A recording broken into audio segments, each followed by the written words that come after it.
Bien, sean bienvenidos una vez más a este su espacio expositivo con Tulio Reyes Miranda.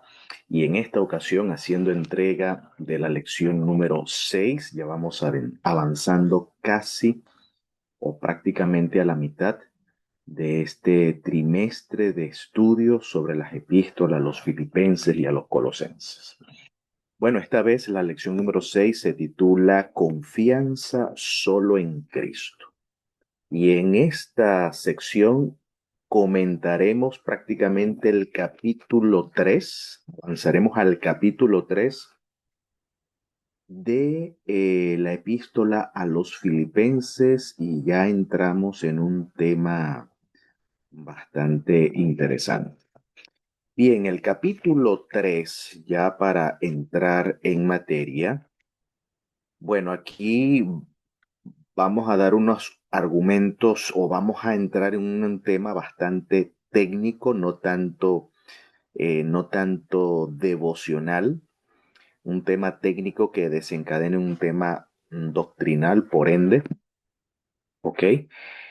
Donde prácticamente el apóstol Pablo está llegando al corazón del evangelio, que es el mensaje de la justificación por la fe.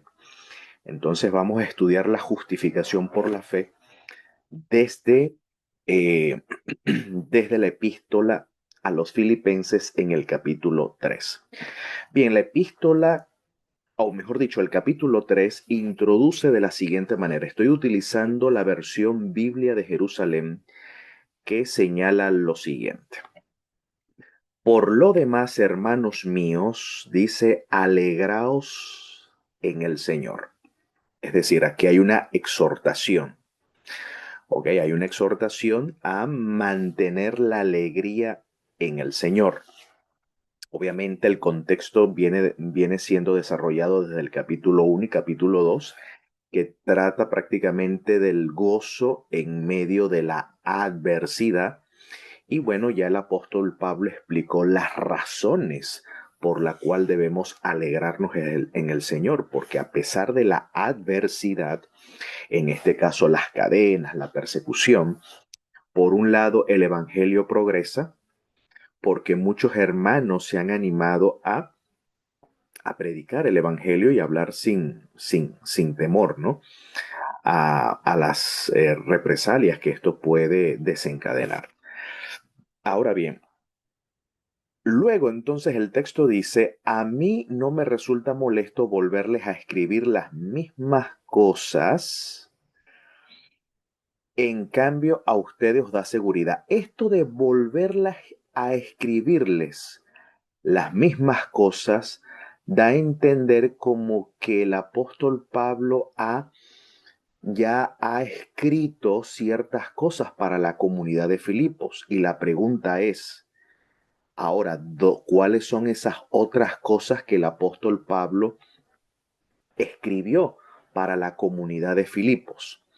Entonces, este texto, y de hecho esta sección, el versículo 1, es un tema que ha generado muchas posturas o varias posturas donde algunos argumentan de que en realidad la epístola a los filipenses no es una carta unitaria, sino que son tres epístolas que posteriormente se hizo con la epístola una reedición, pero que en realidad la epístola a los filipenses constituye varias cartas, porque aquí dice o aquí habla volver a escribirlo las mismas cosas.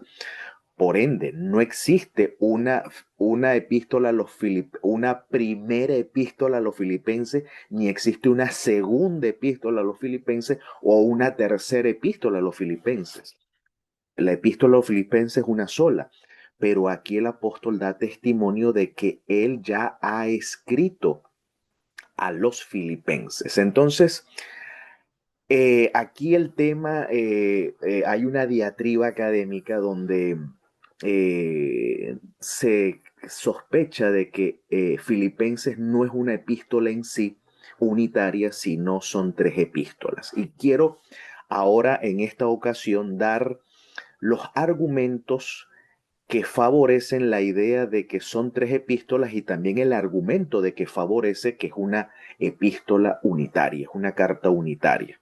Entonces, porque los dos argumentos tienen peso.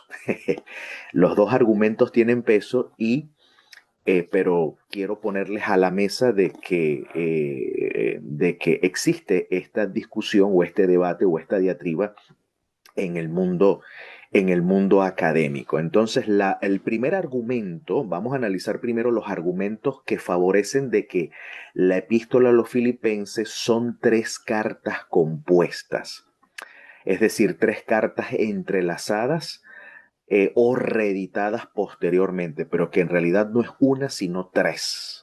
Y estos son los argumentos. Número uno. Así que esto es un argumento, aquí vamos a entrar en un tema bastante técnico, que quizás para algunos estos temas técnicos demandan mucha atención y quizás pueda aburrirles, pero es necesario tener noción de estas cosas porque esto enriquece en cierta manera la aproximación al texto sagrado, en este caso en la epístola que estamos analizando. Entonces, el primer argumento es que según la crítica literaria, según la crítica literaria, este versículo señala una conclusión, ¿ok? Es el primer argumento a favor de que la epístola a los filipenses son tres epístolas y no una, es que en esta sección hay una fórmula epistolar de cierre desplazada, porque en el verso, en la parte A del versículo 1 del capítulo 3 dice, por lo demás, hermanos. Es decir, esa expresión, por lo demás, hermanos míos, es una expresión que suele marcar conclusión y no desarrollo. Es decir, esta expresión, por lo demás, hermanos míos, alegraos en el Señor, que es una expresión de carácter exhortativo, marca la conclusión de todo el desarrollo que ha venido el apóstol, ha venido pues en su retórica, ha venido desarrollando desde el capítulo 1 y capítulo 2, y por lo tanto, según la crítica literaria, los expertos en crítica literaria señalan que aquí hay una conclusión y luego entonces hay una continuidad de otra temática a partir de la siguiente parte, ¿no? Cuando dice, a mí no me resulta molesto volverles a escribir las mismas cosas, en cambio a ustedes os da seguridad. Entonces, esto es uno de los argumentos a favor de que Filipenses no es una epístola unitaria, sino es una epístola reeditada bajo tres cartas, ¿ok? Entonces hay una fórmula en el capítulo 3, verso 1, hay una fórmula epistolar de cierre desplazada.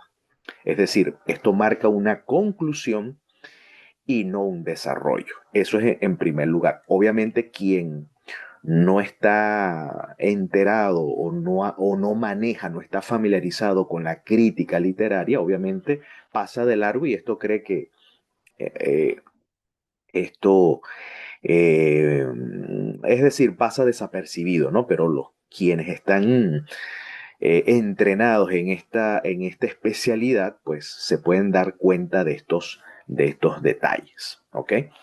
Segundo argumento a favor de que Filipenses no es una epístola unitaria es la ruptura de tono. Porque como vuelvo y reitero, en el capítulo 3, verso 1, Pablo viene desarrollando un tono cordial, un tono agradecido, un tono pastoral, un tono exhortativo, ¿no? El tono pastoral, digamos, la homilía pastoral es una homilía enfocada a la exhortación, ¿ok? Es decir, a una acción inmediata. En cambio, ya en el capítulo o en el mismo verso 1 del capítulo 3, en la segunda parte hasta el capítulo 4, verso 1, ya hay un cambio de tono. Por eso se le llama ruptura de tono, porque viene de un tono cordial, agradecido y pastoral, habla de acciones de gracia, el tono cordial, el tono pastoral, de exhortación. Ahora cambia a un tono duro, polémico y combativo. Atención con los perros, o guárdense o cuídense de los perros. Entonces los críticos dicen, los que manejan la crítica literaria, dice, ese cambio es tan abrupto que parece el inicio de otra carta. Hay una ruptura de tono en la epístola, ¿ok? Tercer argumento, hay una discontinuidad retórica. Es decir, el género retórico cambia, las estrategias persuasivas se modifican bruscamente. Por ejemplo, en el capítulo 3, verso 1, en la primera parte, viene hablando, por lo demás, hermanos míos, alegraos en el Señor. Esa retórica se le llama técnicamente, ¿ok? Técnicamente se le llama parenesis, que es exhortación, es decir, es de carácter exhortativo. Ese alegres en el Señor es un llamado, por eso se le llama exhortación. Exhortación significa un llamado a tomar una acción inmediata.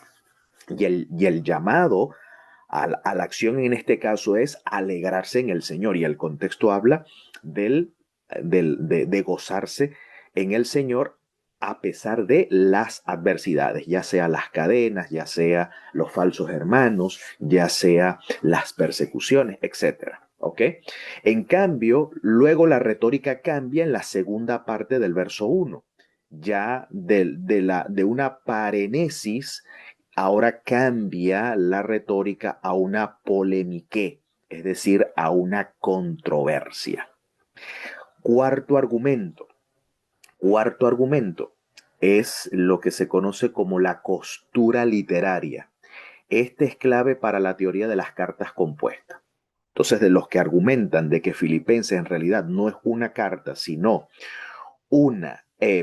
son tres cartas que luego se realizó una edición de reconstrucción. Esta hipótesis maneja esta idea, que primero hubo una carta de agradecimiento que incluye el capítulo 1, verso 1, hasta el capítulo 3, verso 1, la sección A, que concluye, por lo demás, hermanos, alegraos en el Señor. Y que luego esta carta de agradecimiento sigue o continúa en el capítulo 4, verso 4 al verso 23, donde Pablo pues agradece las acciones de Epafrodito, que ha sido prácticamente el intermediario o el apóstol entre la comunidad de Filipos y él en sus cadenas, donde éste ha recibido beneficios, en este caso ayuda económica o aportes económicos para sus prisiones, en este caso, ¿no?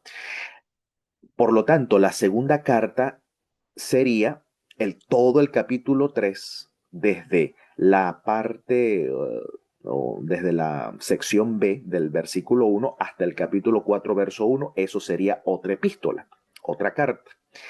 Y la tercera carta es una carta breve también sobre Epafrodito, la cual esta carta iría desde el capítulo 2, verso 19, hasta el versículo 30. Así que, según los críticos literarios, lo que manejan la tesis de que Filipenses en realidad son tres epístolas reeditadas como una epístola unitaria, aquí usted tiene cómo sugieren ellos que Filipenses haya sido redactado originalmente. ¿Ok? Estoy hablando de lo que sostienen esta tesis, porque el tema en realidad es un tema eh, de debate, ¿no? Ahí está, no hay consenso, por así decirlo, académico, aunque la mayoría parece inclinarse a la tesis de que posiblemente Filipenses sean tres cartas. ¿Ok? Pero los que argumentan de que no son tres cartas, sino una carta unitaria, es que esto es típico de las epístolas en los tiempos del siglo primero, en el ámbito grecorromano. Digamos, es común de que en las epístolas tenían en común una ruptura estructural. ¿ok? Donde la macroestructura de la carta parece interrumpirse. Claro, en este caso hay una macroestructura de agradecimiento hacia Epafrodito, hacia la comunidad de Filipos, hay una macroestructura donde se habla de exhortación, pero donde el mayor contenido es de exhortación y agradecimiento, y el mínimo contenido de la epístola, entonces parece una nueva unidad sin transición clara. ¿Ok? Entonces, esto es lo que se llama cambio tonal deliberado dentro de una carta unitaria.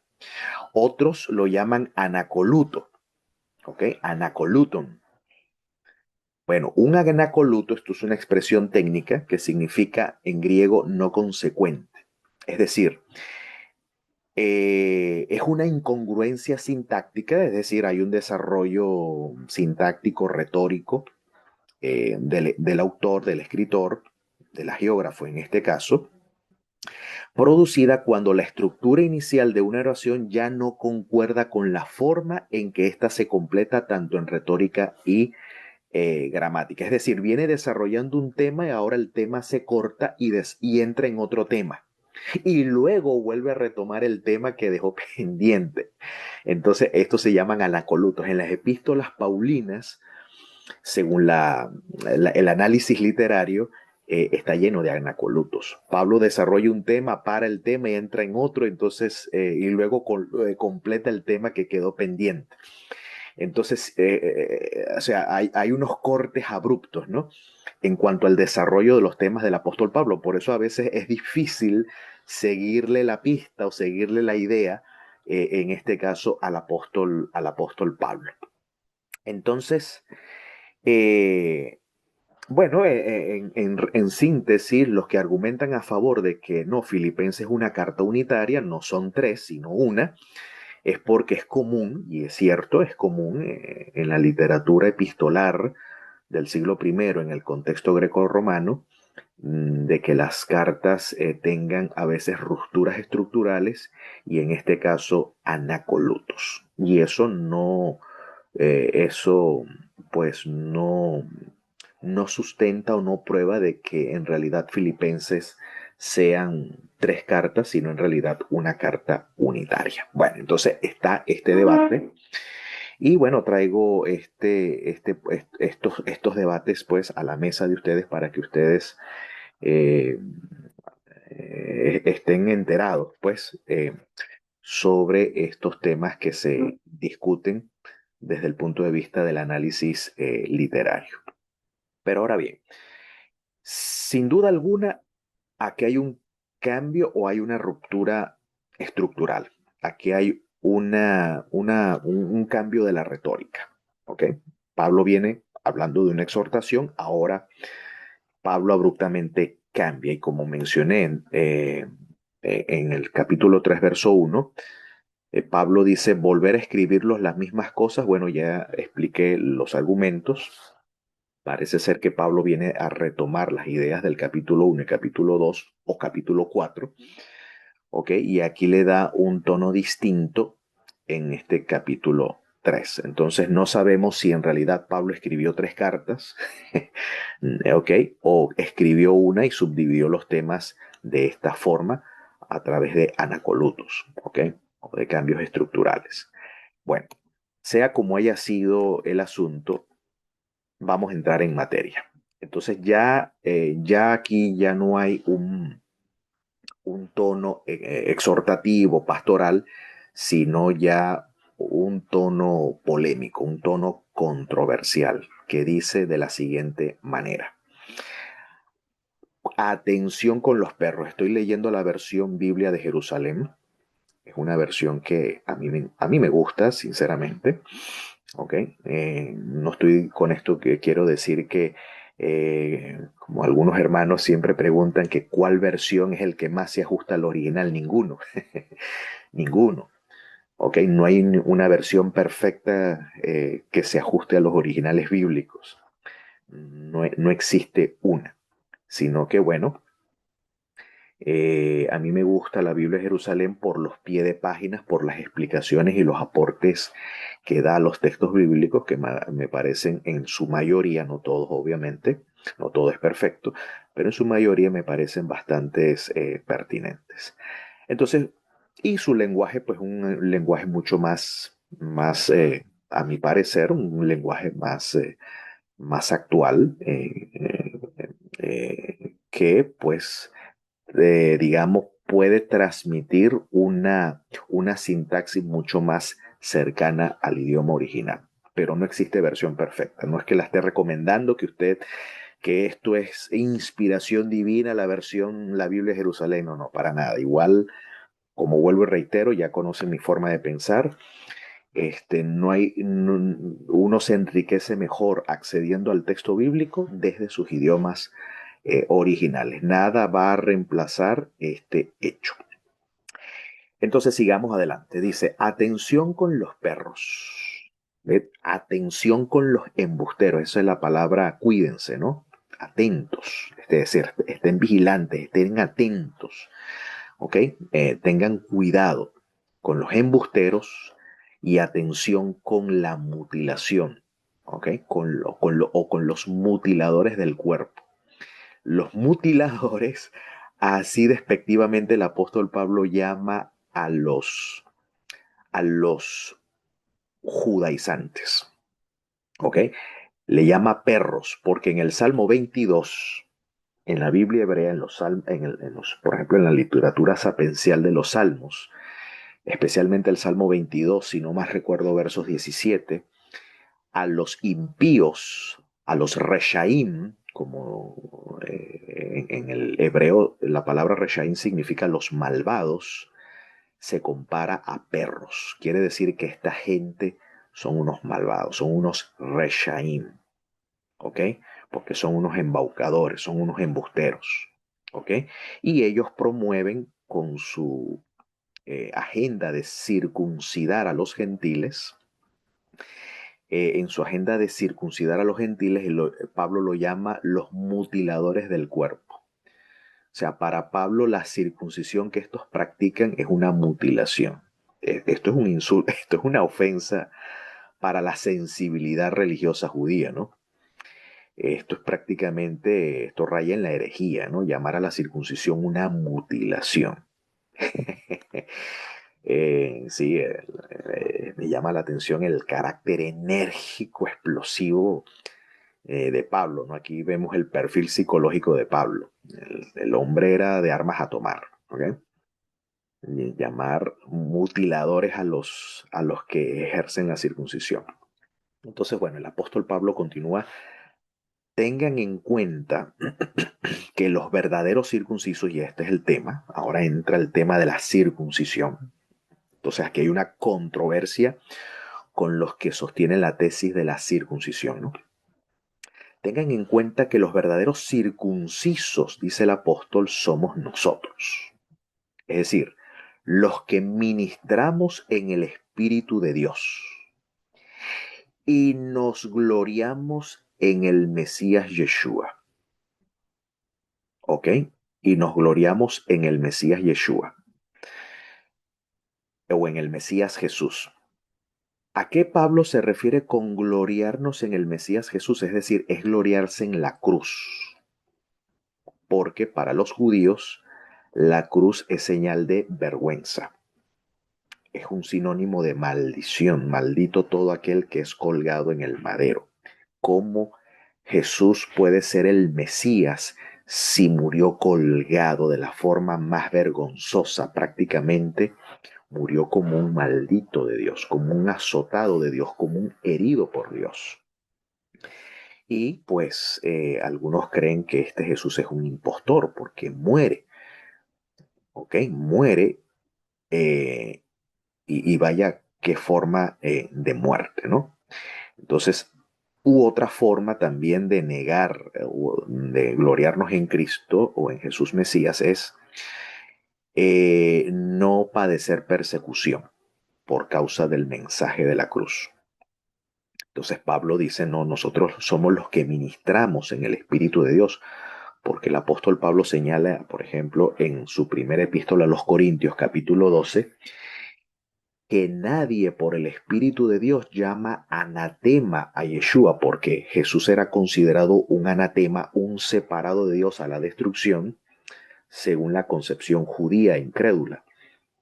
¿Ves? Pero nadie puede llamar Señor a Jesús sino por el Espíritu de Santidad, sino por el Espíritu Santo. Entonces, los que ministramos en el Espíritu de Dios significa los que consideran a Jesús Señor y por lo tanto nos gloriamos en Él. Es decir, nos gozamos en Él aun cuando padecemos por causa de su nombre. Dice, sin poner nuestra confianza en la carne. Confianza en la carne se refiere sin poner nuestra confianza en el estatus que nos da la circuncisión. Eso es confianza en la carne. Aunque yo también tengo motivos para confiar también en la carne. Entonces, aquí, aquí Pablo va a desarrollar qué significa poner nuestra confianza en la carne y no en el Mesías Yeshua. Entonces, que este es precisamente el tema de esta lección, la confianza en Cristo, ¿no? Confianza en el Mesías. Entonces, aquí hay una diferencia, confianza en la carne y confianza en el Mesías. Ok, sigamos. Bueno, dice, si algún otro cree poder confiar en la carne, más yo. Bueno, estos judaizantes que habían llegado a Filipos, eh, posiblemente hayan sido judíos de origen que confían,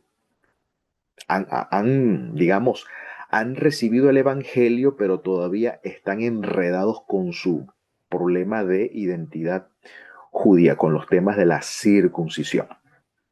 O posiblemente hayan sido creyentes de origen gentil, en este caso de la región de Filipos, pero que han abrazado la doctrina judaizante y se han circuncidado, creyendo que esto les da cierto mérito.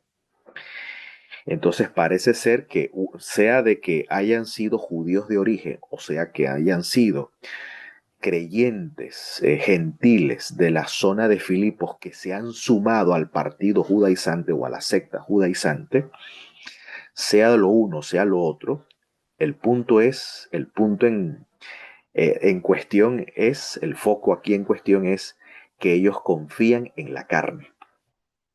Entonces Pablo dice, mire, si alguno cree poder confiar en la carne, bueno, yo tengo muchas más razones para confiar, pero parece ser con lo que el apóstol Pablo ahora en adelante va a describir, parece ser que estos que confiaban en la carne parecen ser gentiles y no judíos.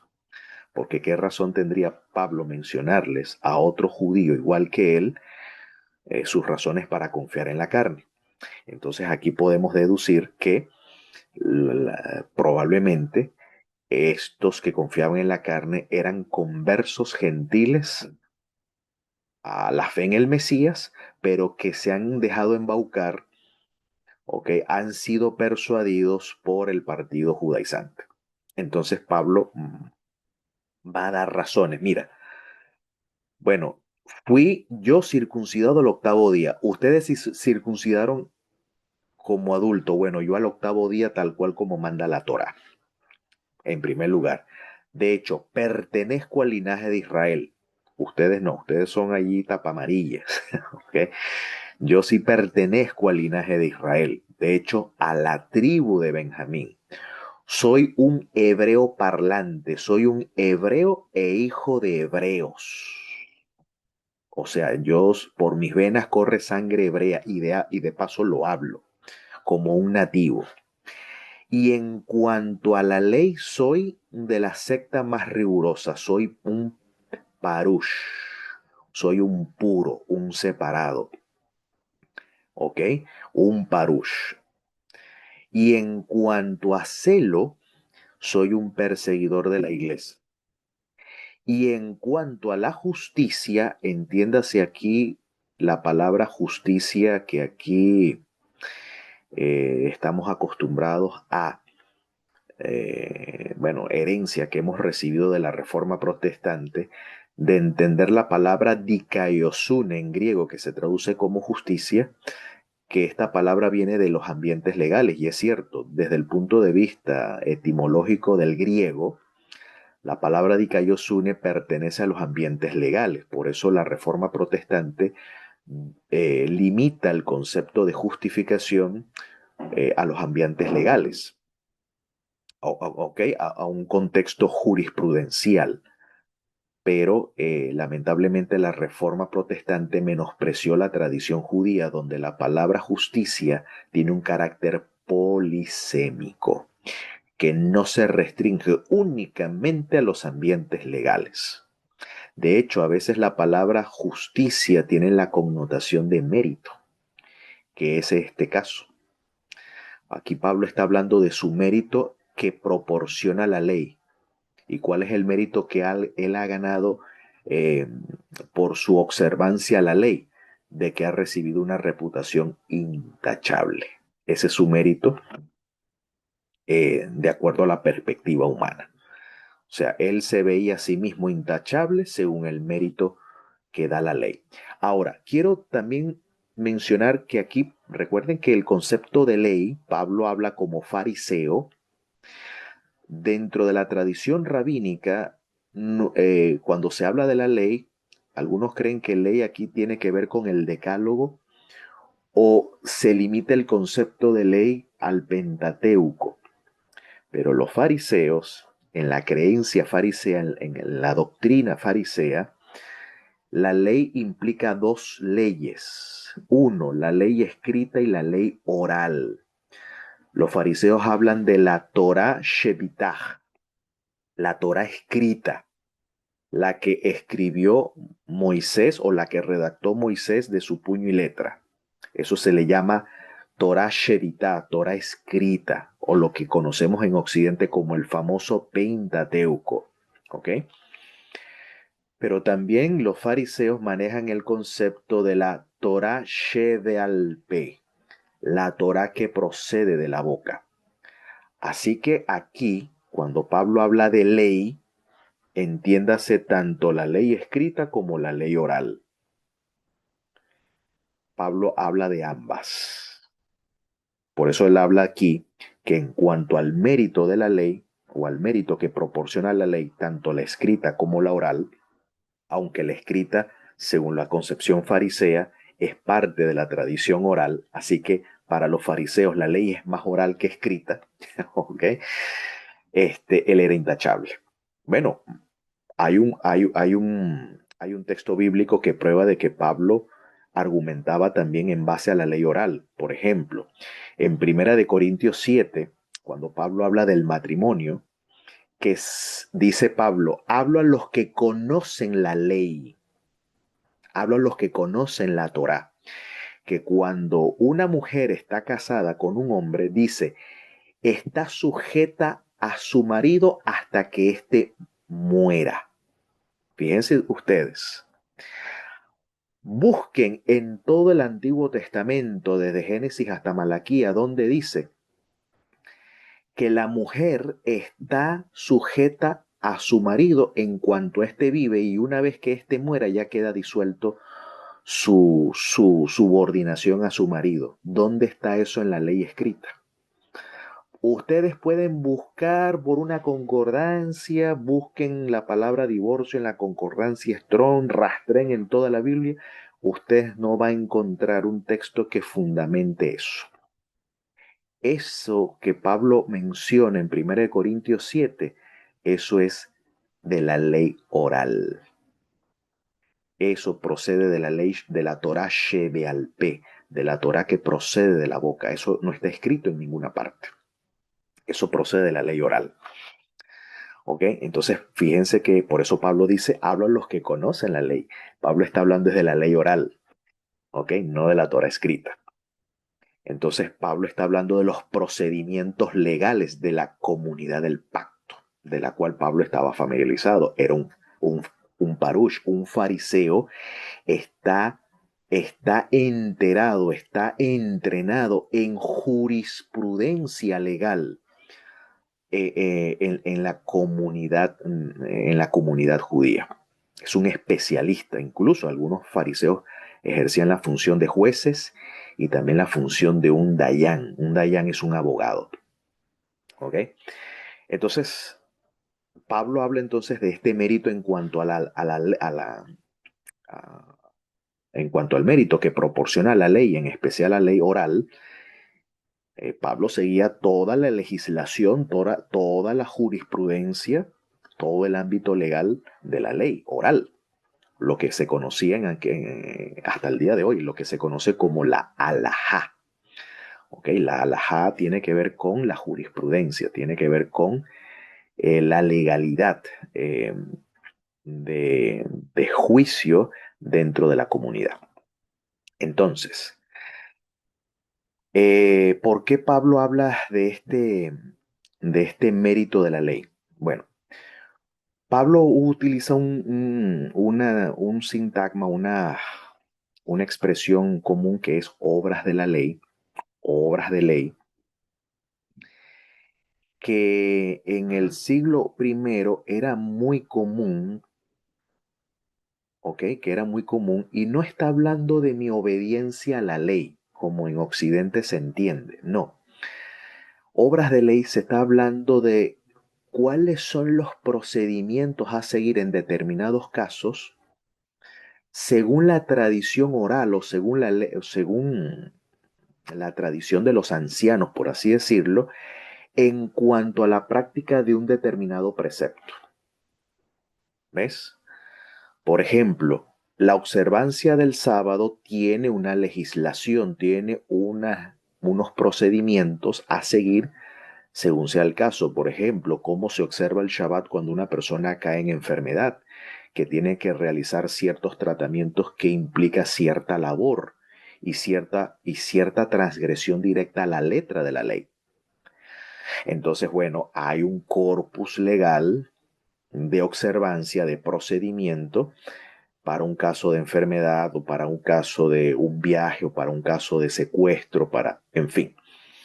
¿Ve? Un conjunto de leyes. Igual para un gentil hay un conjunto de normas, de procedimientos de extranjería para un gentil que se convierte a la fe judía, a la fe de Israel. Bueno, a eso Pablo llama obras de ley. Es decir, son los procedimientos legales según establecido por la tradición oral de cómo aplicar un precepto de la Torá escrita, cómo se aplica según los casos que se presenten. A eso es lo que Pablo llama obras de ley. Es decir, es todo el corpus legal. ¿Ok? Entonces, había reglas para que un gentil llegue a convertirse a la fe de Israel. Bueno, había unos procedimientos legales a los cuales Pablo llama obras de ley. ¿Ok? Que eso le brindaba una justificación de ser admitido como miembro del pacto. Eso es la justificación, entre comillas, ¿okay? Que Pablo habla en sus epístolas, es decir, la admisión de un gentil al pueblo de Dios. Ese es el tema en tapete. No es la salvación, de hecho sea de paso, sino cuál es el estatus de un gentil dentro de la comunidad del pacto, cómo se justifica su ingreso a la comunidad. Entonces, según la vía legal judía, ¿ok? Según las obras de ley, es decir, según los procedimientos de la ley, era a través de la circuncisión. Pero Pablo está planteando otro camino, ¿ves? Que es el camino de la emuná. Y Pablo da un planteamiento con base bíblica, como en el caso de Abraham, que Abraham entra en alianza con Dios cuando éste cree y no cuando éste estaba circuncidado. Entonces, según la Mishnah, por ejemplo, en el Tratado Sanedrín, capítulo 10, verso 1, cito la tradición oral que fue escrita por Yehuda Hanasí, recopiló todo el corpus legal. Si usted quiere saber cuál es el corpus legal para cada caso o precepto de la Torah, vaya y lea la Mishnah. Ahí usted se va a enterar y se va a divertir allí sobre el corpus legal o sobre las obras de la ley que habla el apóstol Pablo. ¿Ok?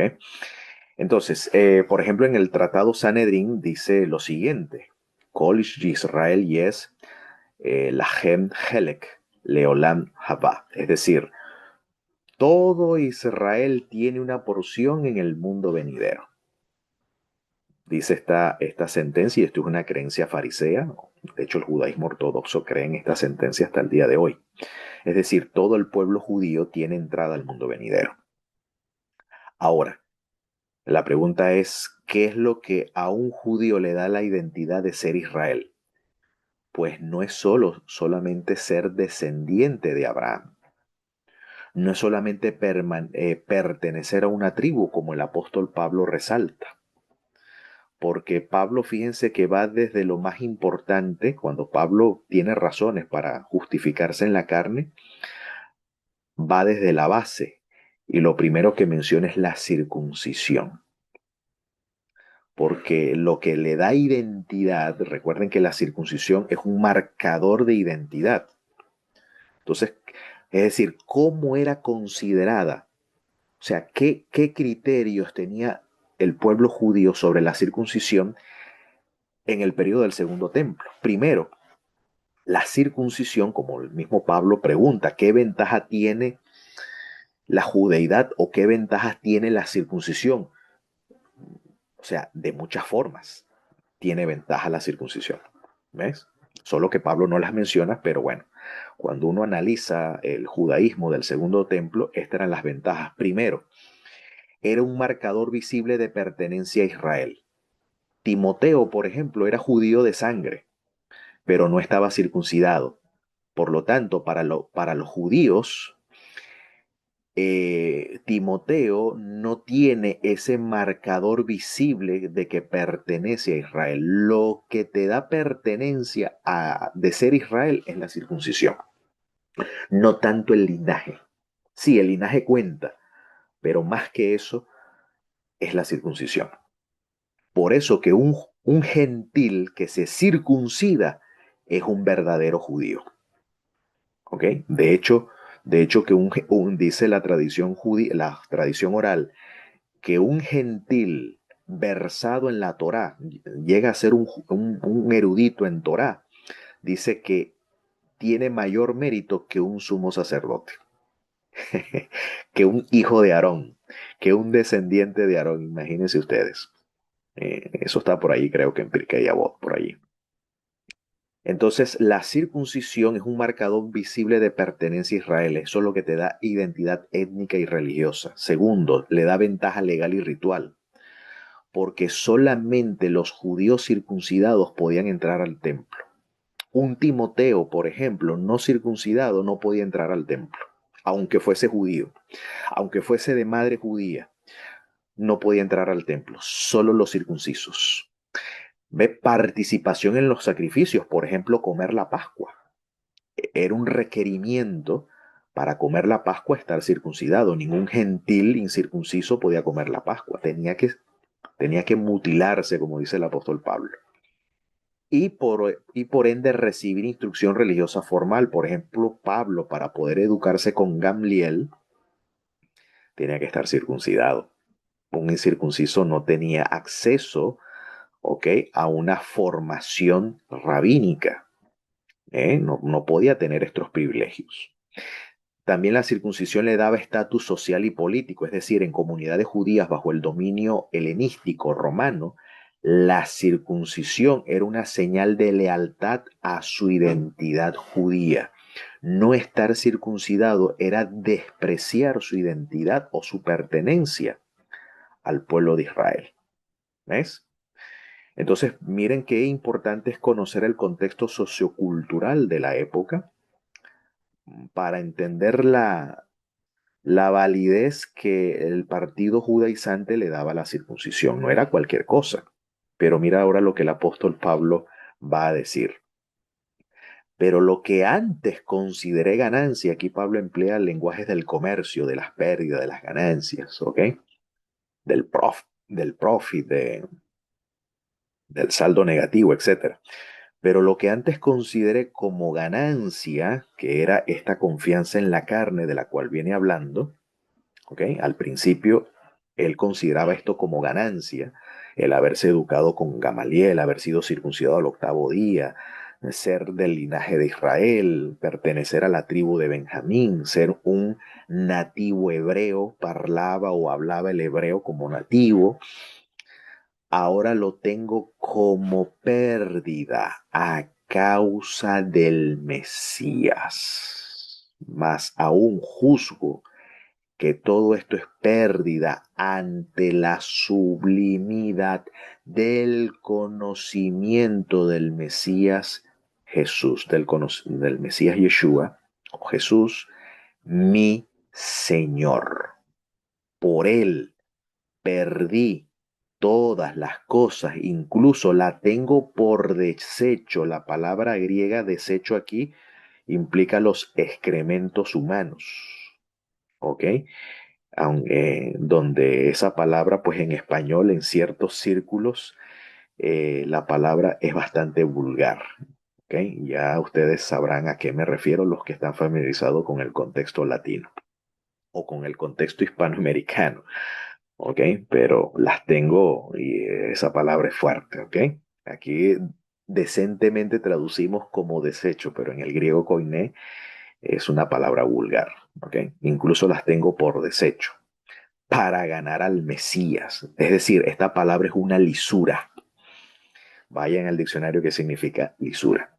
Incluso las tengo por desecho para ganar al Mesías y encontrarme arraigado en él, no mediante mi mérito que viene de la ley, es decir, por seguir escrupulosamente las regulaciones de la tradición oral con la cual Pablo estaba familiarizado. Se había entrenado con Gamaliel, nada más y nada menos, con el rabino más venerado de la época, sino mediante la que viene por la fe, por la emuná, en el Mesías, es decir, el mérito que viene de Dios apoyada en la fe. Entonces Pablo hace dos distinciones. Hay un mérito que es por las obras de la ley, es decir, por seguir los procedimientos legales en algún punto, en algún tema de la Torá, en este caso la circuncisión. Entonces, y Pablo contrasta este mérito de la ley, ¿ok? En contraste con el mérito que viene de Dios cuando ya sea un judío o un gentil deposita su confianza en el Mesías. O cree o confía que realmente Jesús es el Mesías prometido. Porque creer que Jesús es el Mesías prometido, entonces esto implica subordinación a Jesús, a sus enseñanzas. De lo contrario, si Jesús no es Mesías, bueno, yo no me tengo que sujetar a sus alajot, a sus normativas como en cuanto al divorcio, en cuanto a la ética, en cuanto al perdón. O sea, ni pendiente con eso, ¿me entiendes? No, hay una razón por la cual yo tengo que aceptar sus enseñanzas y es que Él es mi Señor, Él es el Mesías. Entonces, quien confía que Jesús es el Mesías, esto es un mérito que viene de Dios. Entonces, aquí Pablo está hablando en el contexto de justicia, es el contexto de mérito. De hecho, si ustedes leen las versiones judías como la edición Katz, cuando usted lee Génesis 15:6, que dice, creyó Abraham a Dios, la edición Katz traduce y le fue considerado como mérito. Así traduce la edición Katz, porque ese es el concepto que los judíos manejan en cuanto a la palabra sedaká. Las palabras sedaká, que se traduce como justicia, tiene varias aplicaciones o varias dimensiones conceptuales dependiendo del contexto. Pero aquí el contexto es ese, es el contexto de méritos. Entonces, pretendo así conocerle a él, eso es lo que él buscaba, eso es lo que Pablo, por eso que dice que esta confianza en la carne para Pablo lo consideraba como desecho, porque su meta era conocerle a él, conocer al Mesías y sentir o experimentar el poder de su resurrección. Es decir, Pablo aspiraba a participar de la resurrección. Y no solo eso, sino también participar en sus padecimientos. Dice, Porque cuando yo participo de sus padecimientos, es decir, recibo persecución por causa de la afirmación o de la palabra de fe de que Él es el Señor, que Él es el Mesías, entonces, ya que hay algunos que rechazan esta sentencia, me hago semejante a Él en la muerte y tratando de llegar a la resurrección de entre los muertos. Esta es la meta, este es el premio que Él aspiraba a alcanzar. Por eso dice, no es que lo dé ya por conseguido o que crea que ya soy perfecto, más bien continúo mi carrera.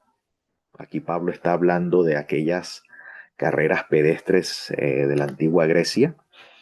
Más bien continúo o me estiro. La palabra en griego más bien habla de un estiramiento, porque los atletas griegos cuando llegaban a la meta, ellos inclinaban su cuerpo para llegar de primero, lo más que podía, ¿no? Y llegar de primero. Por eso Pablo más bien habla aquí eh, es decir, más bien continúo mi carrera para ver si puedo estirarme, ¿no? A alcanzarlo a través de un estiramiento, ¿no?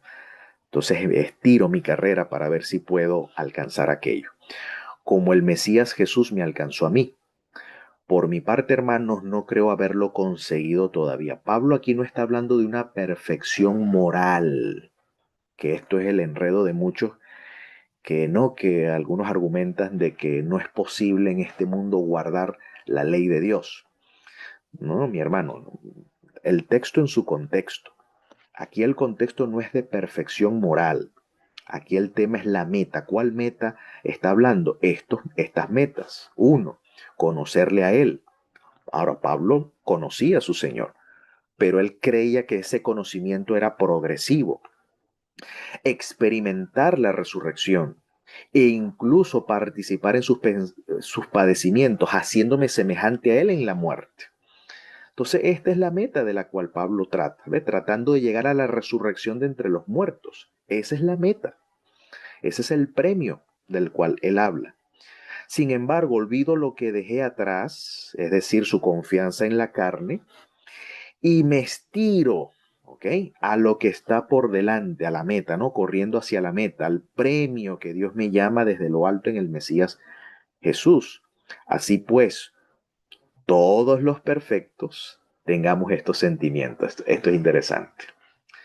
Para Pablo, los perfectos, aunque, es decir, Pablo cree que él es perfecto, pero él piensa, aunque lo sea, porque estoy en este camino, en esta carrera de conocer al Mesías, de participar de sus padecimientos, de alcanzar la resurrección de entre los muertos, ¿ok?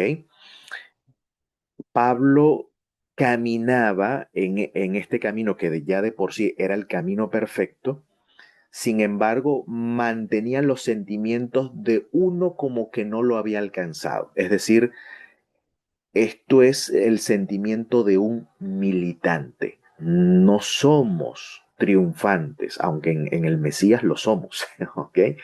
En Él lo somos, ¿ok? Somos más que vencedores, dice el apóstol Pablo, en Él. Pero mientras militamos en esta carrera de fe, ¿ok? Somos militantes, no hemos llegado todavía a la meta. Por lo tanto, ¿ok? Si pensamos creernos firmes, podemos nosotros caer en la carrera y no llegar a la meta. Por eso Pablo dice, no es que lo haya alcanzado ya, ni que ya sea perfecto. Entonces Pablo está entre esa transición. En el Mesías somos más que vencedores, pero mientras militamos en la fe, en esta parte de la vida, ¿ok? No vivamos como que ya lo hemos alcanzado, no. Yo me estiro, yo me estoy estirando a ver si alcanzo aquello a lo cual el Señor me llamó. ¿Ve? A eso es lo que Pablo se refiere, luchen por su salvación con temor y temblor. ¿Ok? Entonces somos militantes, mientras estamos de este lado de la historia, somos militantes y debemos ser humildes. Estamos en el camino que lleva al premio, que es la fe en el Mesías. La fe en el Mesías es el camino que te lleva al premio. En él somos más que vencedores, pero, pero estamos corriendo, ¿ok? Y mientras corremos podemos caernos, darnos un esguince, sufrir una lesión y no llegar al premio, ¿me entiendes? Entonces, mientras estemos militando, es lógico que Pablo diga, no es que ya sea perfecto ni lo que ya sea alcanzado, pero me estiro, ¿ok? Entonces, así pues, todos los perfectos, es decir, a todos los que están en la fe en el Mesías, tengamos estos sentimientos. Y si en algo pensáis de otra manera, también eso os lo hará ver Dios. Por lo demás, desde el punto a donde hayamos llegado, sigamos, es decir, perseveremos en la misma dirección. Por tanto, entonces, aquí Pablo vuelve otra vez a la exhortación desde el versículo 17. Entonces, hasta el versículo 16, desde el verso 1 hasta el verso 16, ya Pablo abandona el carácter polémico y en el verso 17 ya entra un carácter exhortativo. ¿Ok? Aunque todavía controversial, ¿no? Para ciertos sectores. Dice, hermanos míos, entonces aquí viene la exhortación, el llamado a la acción.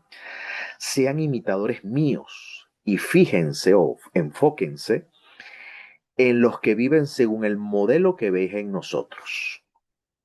¿Ok? Un modelo es un modelo de gozo en el padecimiento. ¿Ok? Un modelo de perseverancia, de paciencia, de fe. ¿Ok? Y de convicción de que Jesús es el Mesías y de convicción en sus enseñanzas, convicción en su muerte, convicción en su resurrección. ¿Ok? Pero dice luego Pablo, viene a presentar otro modelo, porque muchos viven, según os dije tantas veces, y ahora os lo repito con lágrimas, como enemigos de la cruz de Cristo, como enemigos de la cruz. Wow. Es decir, hay unos hermanos que participan de la fe, pero no viven según el modelo que el apóstol les modela, sino viven de otra forma, como enemigos de la cruz de Cristo, como enemigos del Mesías, ¿ok? De la cruz del Mesías, cuyo final es la perdición. Entonces, ¿quiénes son estos enemigos del Mesías? Para estos, dice, su Dios es el vientre. Entonces, Pablo viene exhortando frente a los perros, ¿no? Que son unos malvados, son unos embusteros, unos embaucadores, ¿ok? Y de paso son unos mutiladores. Pero también aquí el apóstol Pablo habla de otro grupo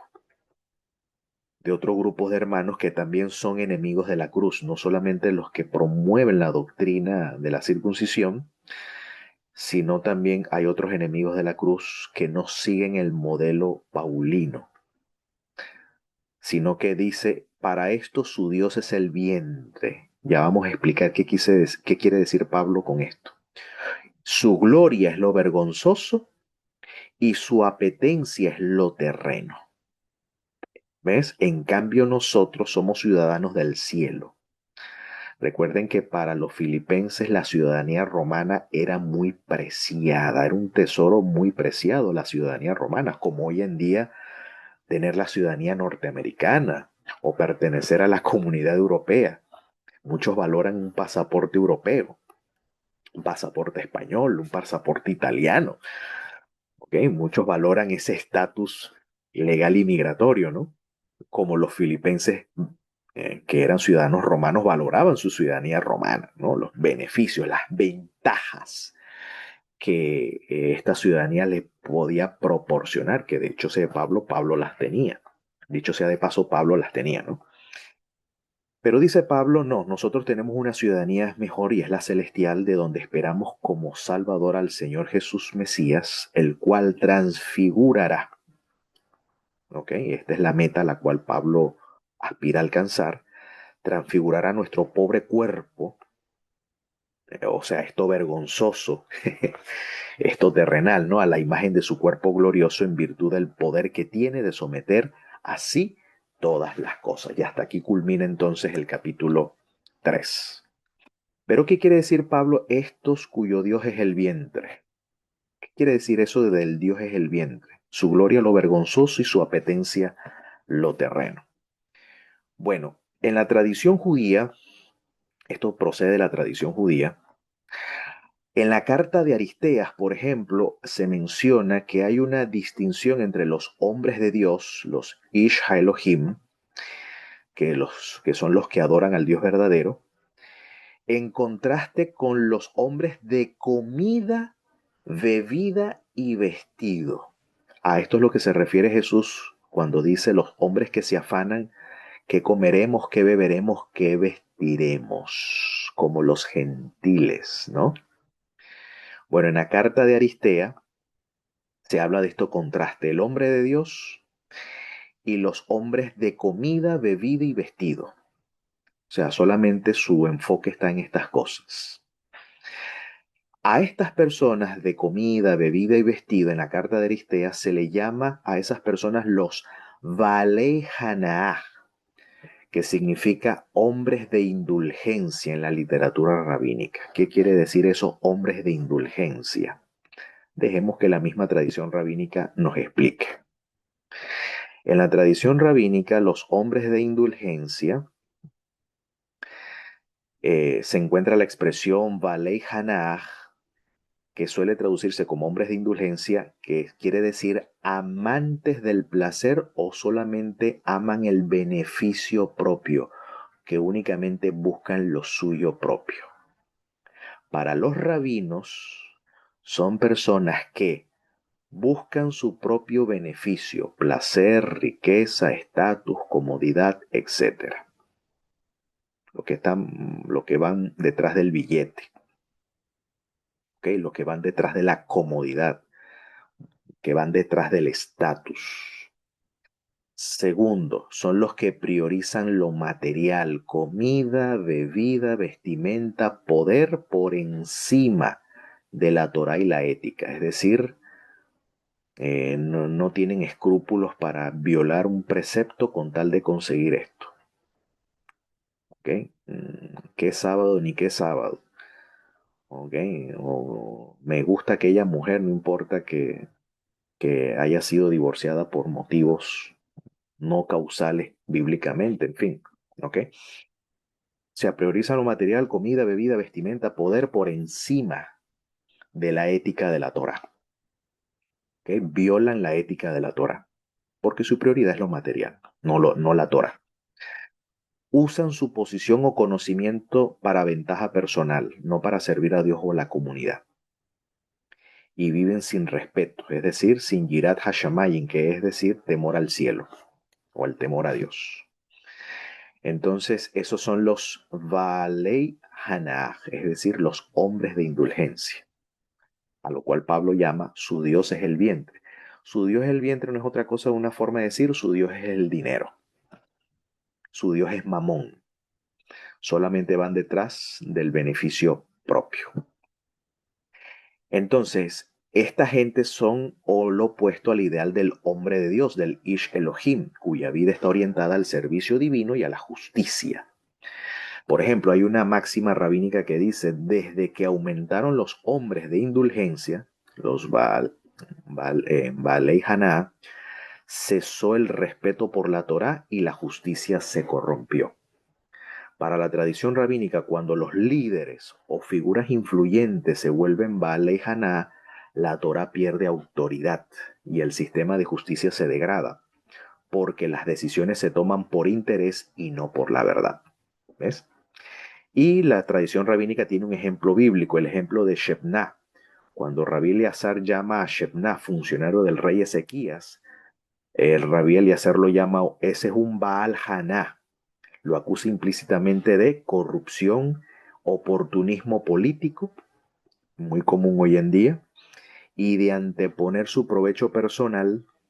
Por eso que la justicia en los países hoy en día no existe.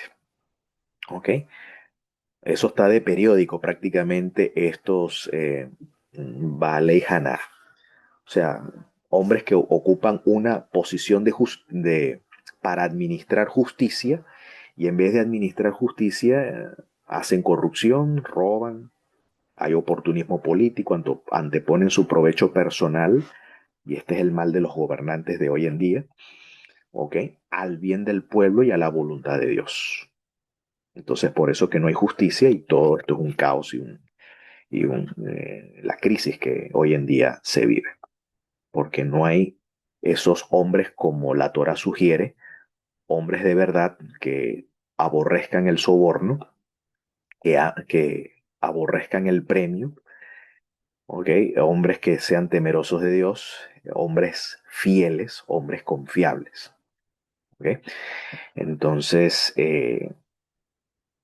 bueno, eso es lo que hace Pablo referencia a los enemigos de la cruz, ¿ok? Que buscan sencillamente su propio provecho y no viven, ¿ok? Para exaltar, en este caso, la cruz, como dice acá, como ciudadanos del cielo, donde nuestra esperanza está precisamente en nuestra transfiguración de nuestro pobre cuerpo a la imagen de su cuerpo glorioso, en virtud del poder que tiene de someter así todas las cosas. En pocas palabras, de participar de la resurrección de entre los muertos, que es la esperanza o la meta a la cual en este caso Pablo persigue. Y la participación de la comunión con Cristo en sus padecimientos. Bueno, mis queridos hermanos, hasta acá entonces el comentario del capítulo 3.